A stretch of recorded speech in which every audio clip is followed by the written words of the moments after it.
Guys, ayan, ayan. Papakita ko po sa iyo yung nabili ko sa Cook kanina. Kani-kanina lang na talangka. Ito po yun, no. Ayan, guys, o tignan nyo.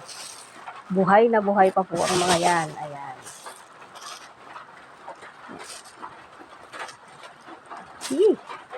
Fresh na fresh po sila. Galing sa ano.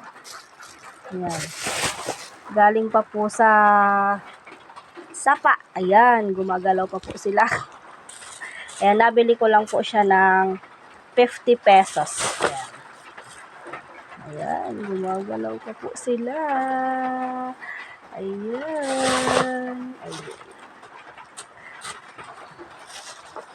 Ayan. Ayan, umaakyat na po siya, guys. Ayan, ayan, ayan, ayan, ayan, ayan, ayan. Ayan na siya. Ayan. Nabili ko po siya ng 50 pesos. Kani-kanina lang. Ayan. Maulan po kasi dito ngayon, kaya marami na naman pong nakukuha na ganito. Ayan.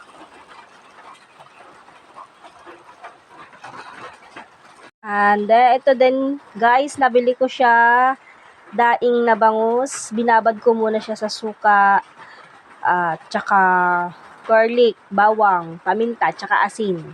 And then pampalasa po, ayan. Nabili ko siya ng 100 pesos lang po. 1 kilo. Ayan. Ayan, ayan, ayan. Gumagalaw siya, guys. Ayan. Umaakyat na talaga yung talangka, oh. Ayan. Ayan, ayan. So, yan po yung magiging ulam namin ngayon. I think buong araw na po ito.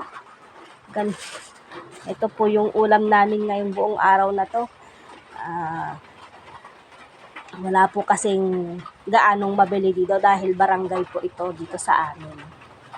Malayo sa bayan. Thank you, guys. Thank you for watching. Happy morning po sa lahat. Happy Saturday morning po. Bye-bye! Ayan, lumakit na siya.